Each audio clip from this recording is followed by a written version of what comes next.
The Lagos Youth Show, and you're welcome to another edition here on Lagos Television. I am Oluwatosi Olajide. All right, so Lagos Youth Show will take you around the city of Lagos. We give it to you as you want it, from music to tech, to culture, everything concerning the youth that affects the youth here in Lagos. We'll bring it here for you to see and to know more about it. All right, today is not an exemption. On today's edition of the show, when it's this time of the month, we introduce to you another trailblazer for the month. So today, get ready to meet another trailblazer. And the topic we have for today, we have guests. Yes, we have guests as usual.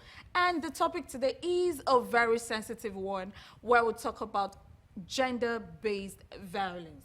But before I introduce the guest to you, let's go on a quick break.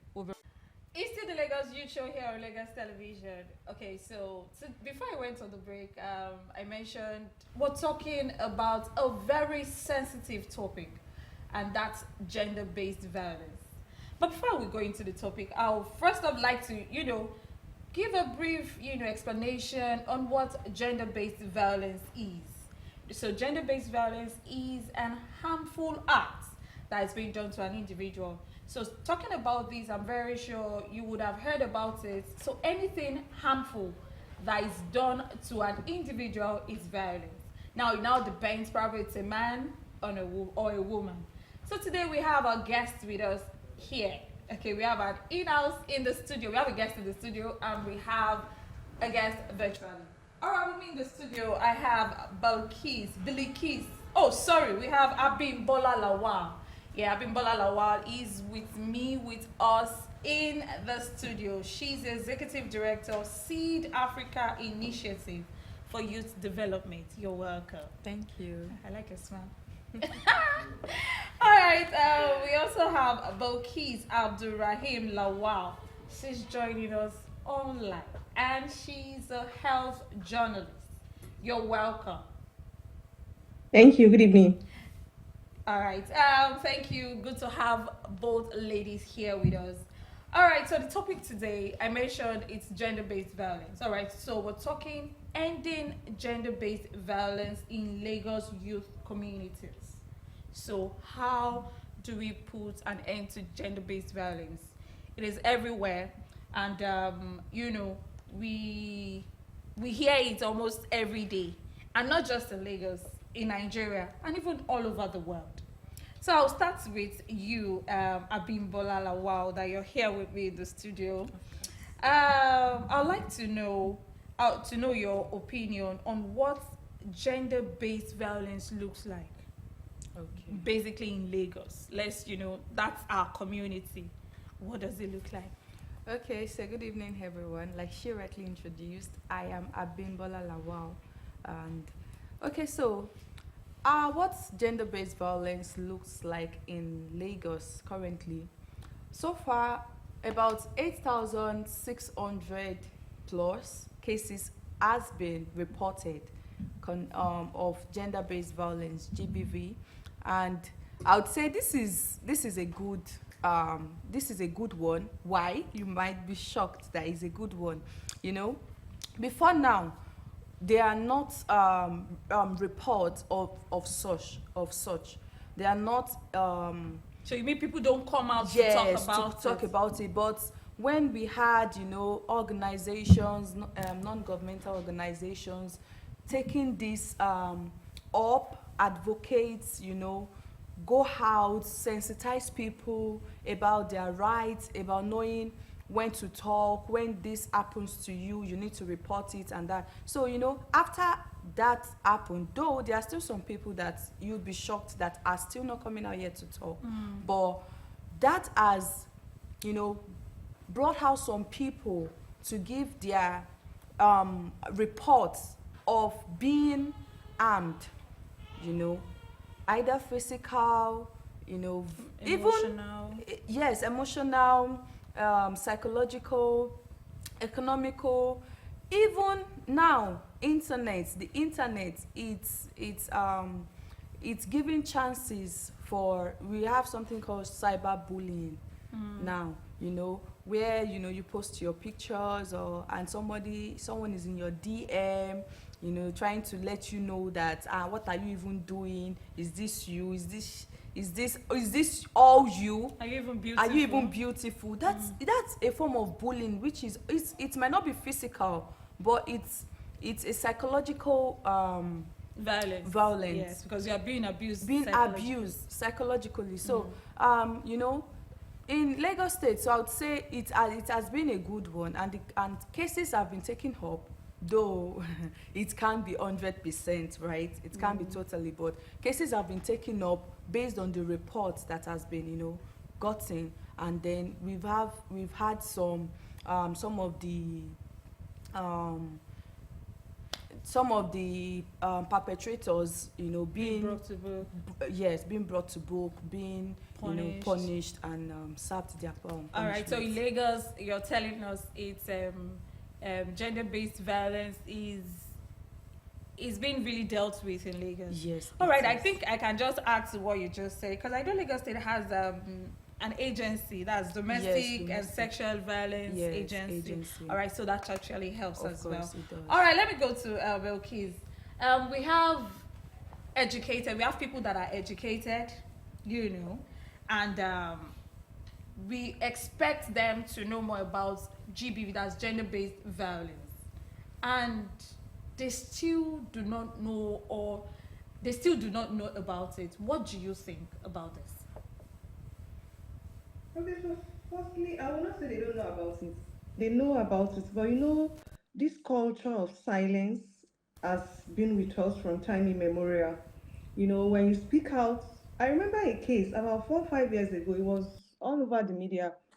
A man molested his own child, and the wife took it up.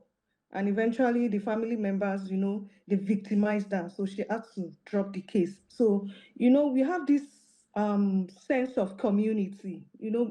Our forefathers, they used to live a communal life. And as educated as we claim to be these days, that um, um, mentality is still with us, kind of. When you try to speak out, they tag you a bad person, especially when they begged you, and they'll be like, "What else? Do you want to turn yourself to God?"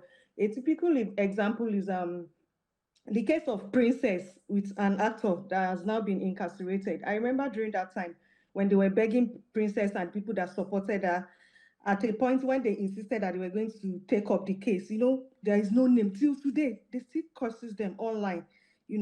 They say all sorts of things to her, to Yabojo, and all the people that supported Princess then. So you see this culture of say the person has begged you, now just let it slide. You are not God. I think we really need to talk about that. We need to sensitize our people. Even me as a Muslim, the Quran stated clearly there are certain things that you do that there is punishment for it under the Sharia. And it's just the way we have it in the law courts. If you are found guilty of something, then let the law take its course.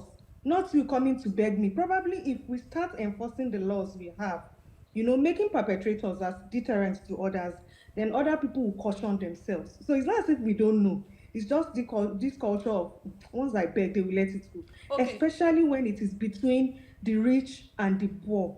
They take advantage Of of their family. vulnerability. All right. So let me ask, how do you think that can be dealt with? To make people know, even if you're my relative, if this person is your relative, you have to report when this person has actually done something violent or has abused someone.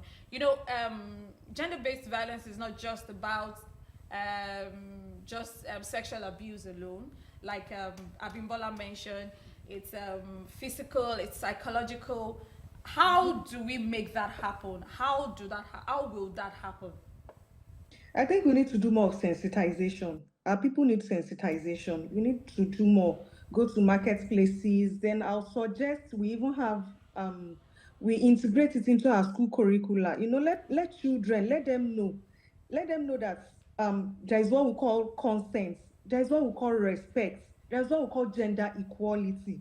When we catch them young, let's even say, oh, this generation, they refuse, this our older generation, they refuse to adapt. Let's catch them young such that the coming generation, they will know that, oh, this thing is wrong. The fact that you are my relative does not mean if you commit a crime, I shouldn't point a finger to you. Got you, Don't yeah. Don't blackmail me because you are my relative. You've done something wrong and it is wrong. Exactly. All right. Let me start with you before I come to Abimbola. I want both of you to answer this question. I don't know. I want to know if someone close to you has actually experienced being violated, either physically or sexually, psychological, what have you, and how did that affect you as a person? Okay, so there has been cases. I've seen cases like that, or let me say, I've heard cases like that. But at the end of the day, like I said, the few cases I've seen, they'll tell you to beg and let it slide. Even domestic violence between husband and wife. I've seen a case whereby the younger brother of the wife, took up the case and all of that. But eventually, the family members they begged, and what do you have him do? They reminded him that your sister has already had 4 children. What do you want her to do? You cannot file case. You cannot do this. You cannot. Till today, the woman is still there. So, so that culture of this communal life. I'm not communal life is beautiful, but when it comes to when we do something bad, even the religion, the two major religions, even the traditional worshippers, I don't think they tolerate it when you do something bad. Call a spade a spade. Spade. That is the only way we can curb this menace in our society, even if it is not 100%. Let's have some sense of responsibility. All right, thank you. Abimbola, to you now. Okay, so when you said, is there anyone close to me who has been physically or sexually violated?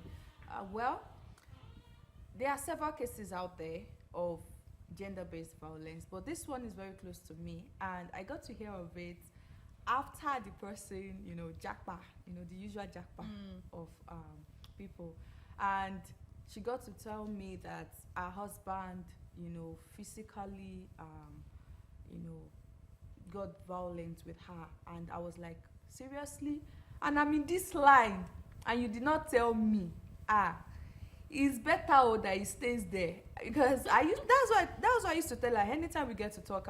I'm always like, it's better he just stays there, because anything that brings him to this Niger is going to be hold Oh, so you mean even while the husband still violates her? Yes, he did, but now they're separated. We know majority of the time, women tend to come out to talk about it, and we know men are violated as well. Yeah, of course. Are men coming out now from what you mentioned earlier, the analysis you mentioned earlier, that people are coming out now to talk about them being abused. Yeah. Do you think men are coming out to talk about them being violated and abused? Yes, but I've just heard of just one, and I didn't even get the full story. But because in most cases, female are the victims in most cases, because of course, who would want to beat a man now? How do you even want to? We have some women that beat men. Yes, of course, but that's what I say. We do have, but it's just, let's say 2 out of 10. But on the contrary, women, girls, females are these victims, maybe on the aspect of the physical abuse, physical violence, but maybe psychologically, economically, some women might feel they have the right to a man's pocket. Yes, Like finances. Yes. Okay, so I think I heard of a case that the woman actually wanted to divorce her husband because of what she's going to get from it. Wow. Yes, because I would get, is it alimony or was alimony, and I want it, I need it. They went to. We've had cases like that of footballers, that whoever they were in a relationship with. Yes, it's a form of gender-based violence. It should be reported based on that gender-based. It's a violence, because why why would you want to do Okay, that? so Bilkis, please, I want to come to you. How do you think schools, clubs, the society generally, how do you think they can become a safe space for gender-based violence, for the survivors. Yeah. Okay, so when we talk about safe space, in my own point of view, safe space is beyond physical. When we talk about safe space, we're talking about even emotional safe space, institutional safe space, digital safe space. She mentioned bullying on social media. Just this afternoon, while I was surfing the net, I saw this lady's picture, this actress, Nkechi Blessing. Someone snapped her in the gym, with her big tummy and all of that, and they were body shaming her on the social media. So it's beyond, when we talk about safe spaces, it's beyond physical, even digital. For me, I think we should take advantage of technology. Aside the fact that we try as much as possible to stop bullying, we should have online platforms where survivors can easily report, where they will maintain confidentiality, where they can get good support system online, which is very accessible. It's a form of safe space for me. Institutionally, we should have clubs in school. Aside the fact that we incorporate these discussions in the curricula, we should have clubs where they teach all these things. Let people know, let children know that bullying is not good. But sexual and domestic violence could be physical, it could be emotional, it could be economical. Let them have a full understanding. Give youth opportunity to be heard, and most importantly, emotional support. Stop pointing, even when the person's identity is revealed, people should stop stigmatizing them. Stop pointing fingers. When you point finger at A, when it happens to B, she won't want to talk. That's one of the reasons why we have this culture of silence. So we can actually maintain safe spaces online, emotionally, in our institutions, and most importantly, enforcing the laws that we already have. Lagos have beautiful laws, and I like the fact that we even have a special court, to fast track the case. But the problem starts from even the police station.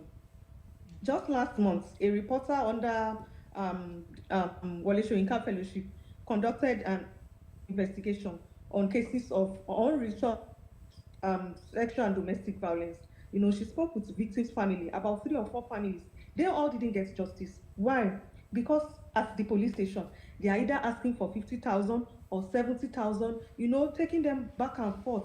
There was a case of a girl that eventually died, you know, and they couldn't do anything. They eventually released the perpetrator because they said all the law enforcement agents in charge, they hit virtually everything. The test they conducted, the result of the test they conducted, the necessary evidences that they could have used to, to nail the perpetrator was nowhere to be found. So eventually they released the guy.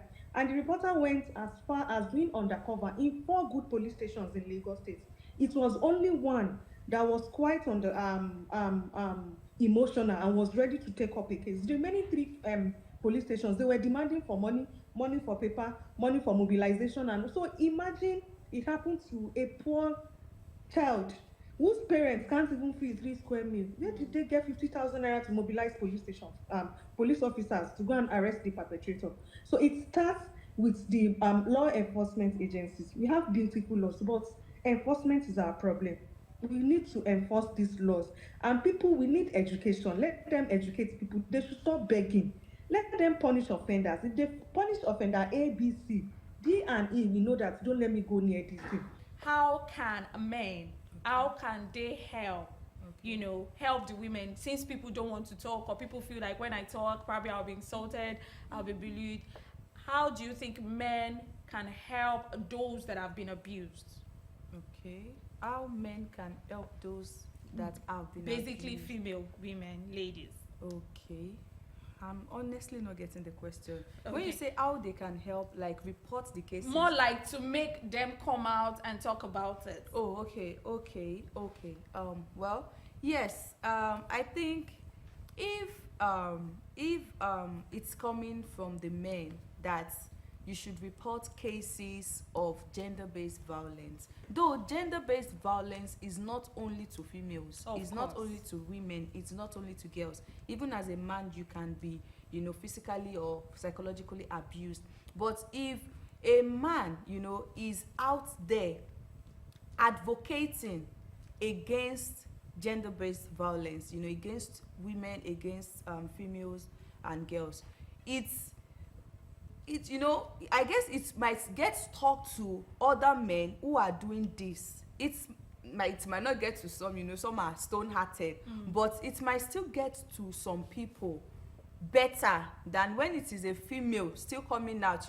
There's this women supporting women kind of thing. Yeah. So at that point, it's not seen as women supporting women. It is seen as something that is bad, and it is bad. So All right. Please, I would like Bilkis to make it short. Just what. Okay, so if you ever heard of the word he for she, I like that when it comes to issues that has to do with women. I prefer men talking about it, because when they hear it from men, they know that, okay, like you said, there's nothing like women supporting women in this case. Because even as a man, I don't think you pray to have a child that someone outside will now come and molest or rape or something. So yes, men can help. They can help to speak up against it. They can be a good support system to females that have been abused. Likewise to their co-male who have been abused. Gone are the days that will be like, be a man, don't cry, don't talk. Men can cry. Men should speak up. So Thank you very much. I like the word he for she. He for she. All right. Yeah. Thank you very much for joining us today on the program. Bilkis, Abdulraheem, Lawal. Yeah, thank you very much. You're a health journalist. It's good to have you, and we're glad you're here with us. Also, Abimbola, Lawal. Okay, so I'm just noticing that we have two Lawals on the program. All right, good to have both of you on the program, and we're glad. And we hope you keep talking about it, and we hope the she will talk about it more. And even the women can fight for the men, and the men for the women. Thank you very much for being on this show. All right, let's meet the trailblazer youth for the month. We'll be right back.